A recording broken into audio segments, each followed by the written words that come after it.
അതിശക്തമായ മഴ നമുക്ക് ഈ ദൃശ്യങ്ങളിൽ തന്നെ കാണാം. മഴയൊന്നും യാതൊരു രീതിയിലും കൂസാതെ ആൾക്കാർ കുടയും ഷീറ്റുമൊക്കെയായി ഇപ്പോഴും ഈ ഗാലറിയിൽ മറ്റും ഇരിക്കുന്നത് കാണാം. ഇവിടെ ഈ കഴിഞ്ഞ ലോകകപ്പ് മത്സരം തുടങ്ങി ആദ്യത്തെ ഘട്ടം കഴിയുമ്പോഴാണ് ഇത്തരത്തിലൊരു പാർക്ക് ഉണ്ടാക്കിയത്. പക്ഷേ ആ സമയം മുതൽ തന്നെ നൂറുകണക്കിന് ആയിരക്കണക്കിന് ആൾക്കാർ ഇന്ന് പക്ഷേ ഇവിടെ ഒരു ഉത്സവ അന്തരീക്ഷത്തിലുള്ള കാര്യങ്ങളാണ് നടക്കുന്നത്. ഒരുപാട് പേർ പല പല മത്സരങ്ങൾ ആ മത്സരങ്ങൾക്ക് വേണ്ടിയിട്ട് എത്തിച്ചേർന്നവരുണ്ട്, സമ്മാനം നേടിയവരുണ്ട്. എല്ലാവരും അങ്ങനെ നോക്കിക്കഴിഞ്ഞാൽ ഒരുപാട് ആൾക്കാരുണ്ട്. സ്പെയിൻ സ്കോർ വരെ പറഞ്ഞു. മെസ്സി ഇല്ലാതെ അർജന്റീന വള്ളം കുടിക്കോ? അർജന്റീന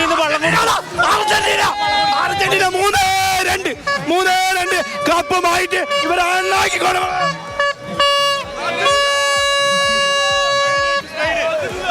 രണ്ടവിടെ സ്പെയിനേക്കും കൂളായിട്ട്.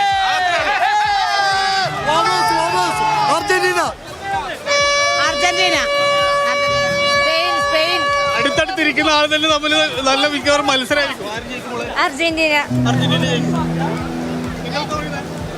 സ്പെയിനിന്റെ ആൾക്കാരാണ് എനിക്ക് തോന്നുന്നത് കുറച്ചു പേർ കൂടുതലുണ്ട്. നേരത്തെ ഉള്ളതുപോലെയല്ല.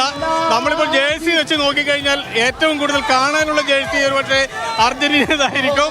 പക്ഷെ ആവേശം കൊണ്ടും ആൾക്കാരുടെ എണ്ണം കൊണ്ടും ആരാധകരെല്ലാം തന്നെ രണ്ട് ഭാഗമായി തിരിഞ്ഞിട്ടുണ്ട്.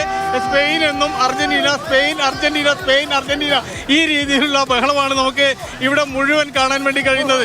ഈ ഗാലറി നോക്കൂ, എത്ര പേരാണ് ഈ മഴയും കൊണ്ട് അല്ലെങ്കിൽ ഈ ഗാലറിയോടുകൂടി മഴയത്ത് തന്നെ നിൽക്കുന്നു. അത് കഴിഞ്ഞ് കുടയും ചൂടി നിൽക്കുന്നു. അല്ലാത്തവർ ഈ പന്തലിനകത്ത് ഉൾക്കൊള്ളാൻ കഴിയുന്നതിന് എത്രയോ അധികം ആൾക്കാർ. ഇപ്പോൾ ഇതിന്റെ ഈ പരിപാടിയുമായി ബന്ധപ്പെട്ട് ഗാനമേള, അതോടൊപ്പം തന്നെ മറ്റു ചില കലാപരിപാടികളുണ്ട്. അതിന്റെ ഭാഗമായി നടക്കുന്ന ഗാനമേളയാണ് ഇപ്പോൾ ഈ സ്റ്റേജിൽ ആരംഭിച്ചിട്ടുള്ളത്. ദിവീഷ്, ശരി, അതിഗംഭീരം. കണ്ണൂരിലെ മുനിസിപ്പൽ സ്റ്റേഡിയം നോക്കൂ, ഒരു സ്റ്റേഡിയത്തിലുള്ള അത്രയും ആളുകൾ, ഏകദേശം അത്രയും ആളുകൾ കണ്ണൂരിൽ ആളുകൾ തടിച്ചു കൂട്ടിയിരിക്കുന്നു. എല്ലാവരും കൊച്ചുവിറ്റി അടക്കുന്നൊക്കെ നമ്മൾ പറയില്ല, അതുപോലെ എല്ലാവരും ഒരുമിച്ച് ചേർന്ന് ആ അതിമനോഹര മത്സരം കാണാൻ എത്തിയിരിക്കുകയാണ്.